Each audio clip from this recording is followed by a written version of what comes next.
Now, most people don't realize that by the way, the 12 signs of the zodiac are linked to each of the 12 tribes of Israel. I'm going to leave that out for this discussion because we can't possibly even get into all of this, but something you do need to know, we're going to start with Virgo. It starts with Virgo, ends up with Leo. That's the cycle.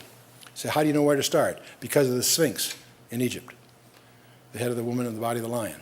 And the word Sphinx means the binding together. But let's get on with this. Virgo the Virgin, we've all heard about that. What you may not realize, for each of the 12 constellations, there are 3 closely associated with it. They're not in the ecliptic, but they're nearby. They're called decans. Now, the decans for the Virgin are Coma the infant. Now, that's weird. Why would a virgin have an infant?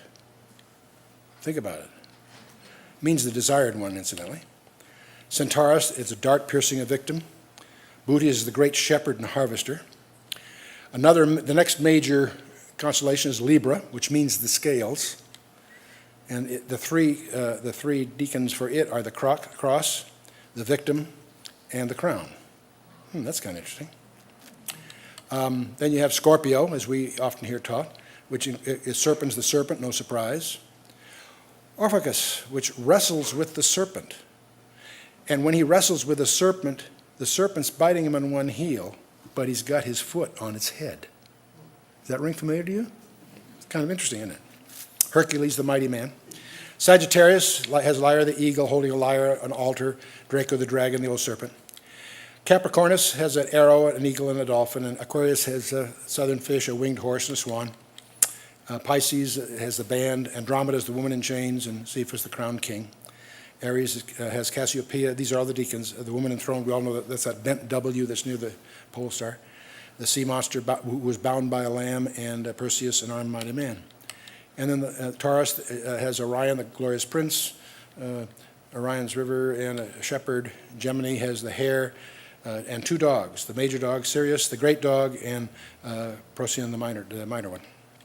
And Cancer has Ursa Minor, Ursa Major, the lesser and greater sheepfold, and Argo, the ship. And then the last one is Leo, who has the fleeing serpent, the cup of wrath, and the bird of doom. Now, these are all embellished with colorful stories that are very similar in most cultures throughout thousands of years, slightly different here and there. But let me tell you what everybody gets told that's not true. Everybody says, well, these are pictures, and they built stories around the pictures because that's the way they look to them up there. Well, that's ridiculous. Go out at night sky and look at Cassiopeia. Cassiopeia looks like a W. It's just opposite the pole star. And there's no way, it's a W. There's no way it looks like a woman chained to a chair holding an ear of corn. I mean, come on. But it's consistent. The story's consistent. The cluster of the stars has nothing to do with the pictures that are associated with them. That's something obvious just by looking at the pictures. What most people don't know, including most astronomers, is where you get the story is by knowing the names of the stars in the order of their brightness. When you know the names of the stars in the order of their brightness, you can put together the story that originally was told about it and the pictures to remind you of the story, not the stars. You with me? It's a mnemonic that you teach kids with. You know, if you're teaching the piano, the spaces are F-A-C-E, right? No, there's no face there, but you use that as a way, F-A-C-E, whatever. It's a mnemonic, right? We all use mnemonics, right? There are many scholars that believe they were the mnemonics that Adam and Enoch taught their kids, God's plan of redemption. And let's see what we can find out. The first one is Virgo. That's the Virgin, no problem there. Let's turn around a little bit and take a look at it. The primary star, Alpha being the brightest star, is Spica, it means ear of corn. The Hebrew name for this star isn't Spica. That's the one that's handed down through the Babylonian Greek traditions. That's the one the astronomers use. The Hebrew name for that is Semek, which means branch. But here's the interesting thing. There are 20 different Hebrew words translated branch. Only Tzemek is used exclusively of the Messiah in Jeremiah and Zechariah and twice, and in Isaiah and so forth. Now, something else you should notice, I don't think I earmarked it here in my notes. You notice what she's holding in her left hand. She's got a branch in one hand and an ear of, and grain in the other. And the branch and the grain of corn, remember John, see the branch is in her right hand and an ear of corn in her left. From this and a lot of deacons that surround her, she's the promised seed of the woman. She's the virgin that will give birth to the child that will be the Redeemer. The branch, of course, speaks of the Messiah, and the ear of corn, Jesus explains for us in John 12, unless the corn die, it will not bring life and so forth. The next one is Libra, the scales. Well, the Hebrew name for this constellation is Monzanaim, meaning the scales or weighing. And the Arabic name, many of the names, we don't have the Hebrew names, but we do have the Arabs have a very active astronomy because that's the way they navigate on the desert. And so many of these names we have the Arabic, not the Hebrew for. Al-Zabina, purchase or redemption is what it means. The Coptics call it Lambadia, the station of propitiation. The Latin is where we get the Libra for weighing. The brightest star is Zubin al-Ganubi, which means the price that's deficient. And the next brightest star is Zubin al-Kameli, which means the price that covers. See, someone is short and somebody else covers for us. That beginning to sound familiar? Revelation 5, Psalm 49, so on. The third one is Gamma Zubin al-Akrab. That's the price of conflict. And it's pointing towards Centaurus and the victim that's slain. The deacons.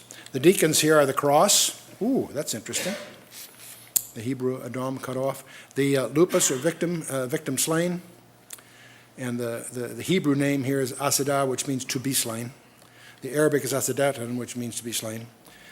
Egyptian name is interesting. It's Surah for this. It's a lamb. I think that's kind of interesting. And then the crown is the other deacon that's associated with the Libra, the crown that's bestowed. And the Hebrew name for it is Atara, the royal crown. And we could go on with this. I won't. I'll show you one I think is really interesting. And this is the one where the wrestler is wrestling with a serpent, and his one foot is being bitten by the serpent, and the other foot is on Scorpio's head. So I think that's kind of fun. And this all climaxes at the end with Leo, the lion.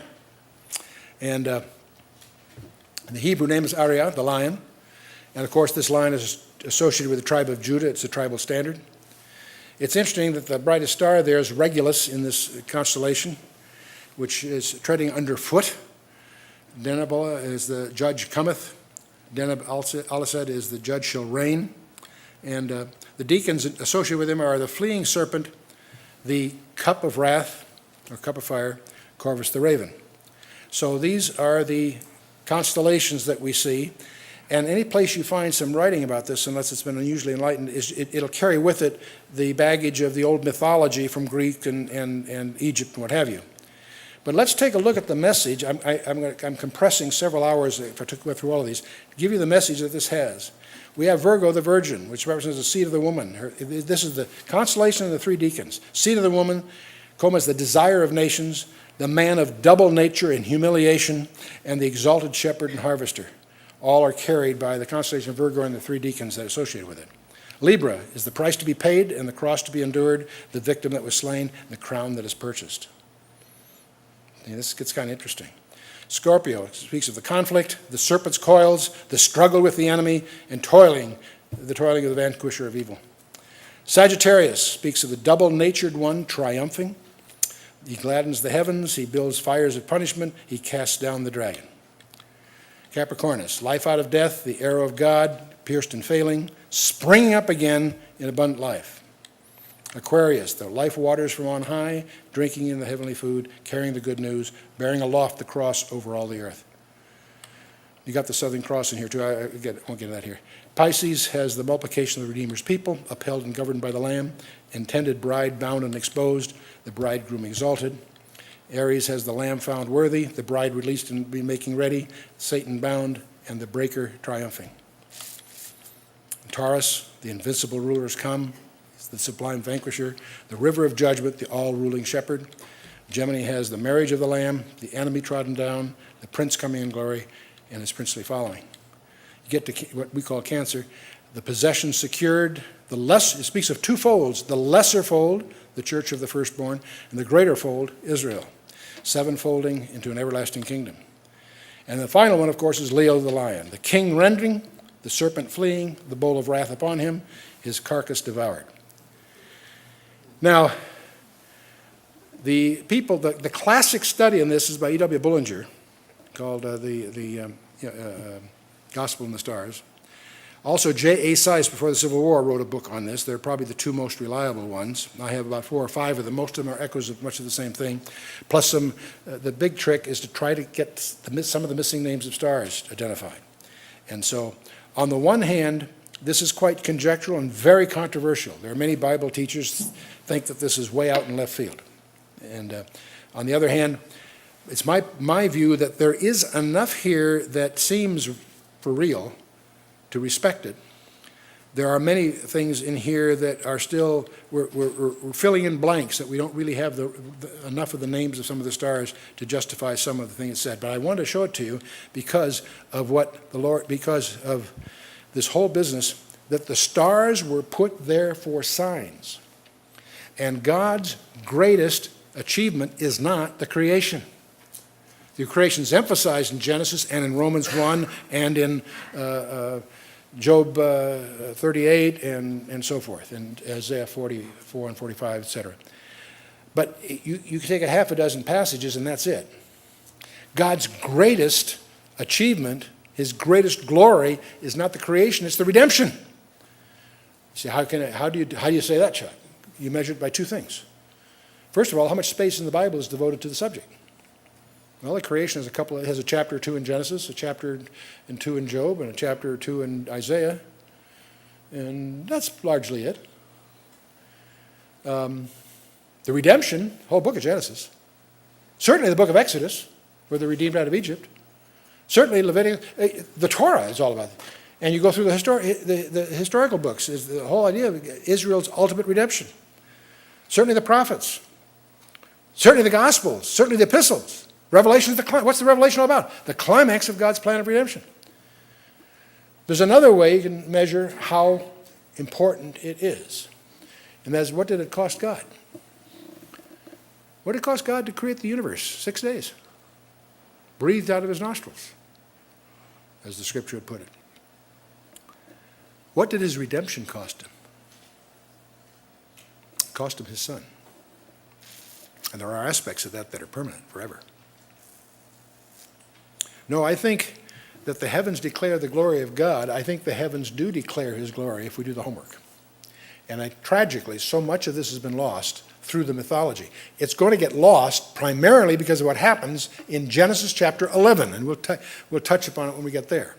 When these ideas, these mnemonics, and the heritage they represent gets corrupted at Babylon. And most of what we know about this in our parlance is the Babylonian translated into the Persian, into the Greek, into the Latin. And garbled, of course, all the way.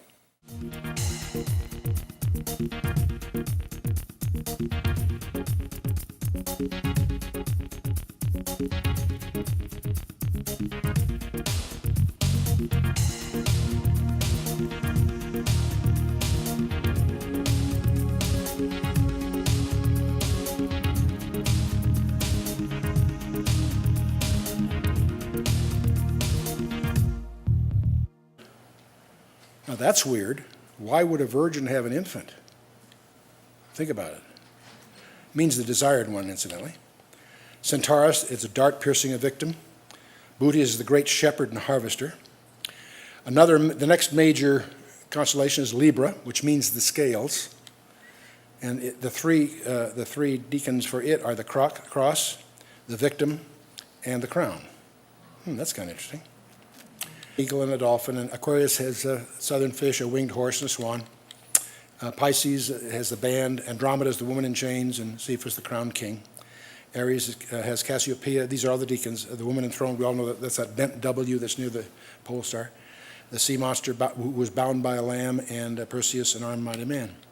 And then Taurus has Orion, the glorious prince, Orion's river and a shepherd. Gemini has the hare. That's the cycle. So how do you know where to start? Because of the Sphinx in Egypt, the head of the woman and the body of the lion. And the word Sphinx means the binding together. But let's get on with this. Virgo the Virgin, we've all heard about that. What you may not realize, for each of the 12 constellations, there are 3 closely associated with it. They're not in the ecliptic, but they're nearby. They're called decans. Now, the decans for the Virgin are Coma the infant,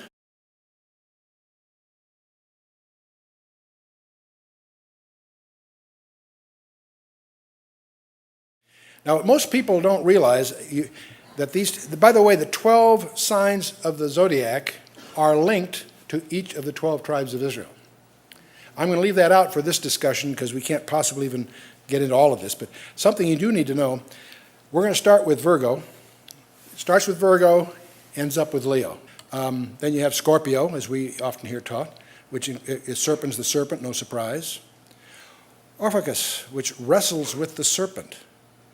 And when he wrestles with the serpent's biting him on one heel, but he's got his foot on its head. Does that ring familiar to you? It's kind of interesting, isn't it? Hercules, the mighty man. Sagittarius has Lyra the eagle holding a lyre, an altar. Draco the dragon, the old serpent. Capricornus has an arrow, an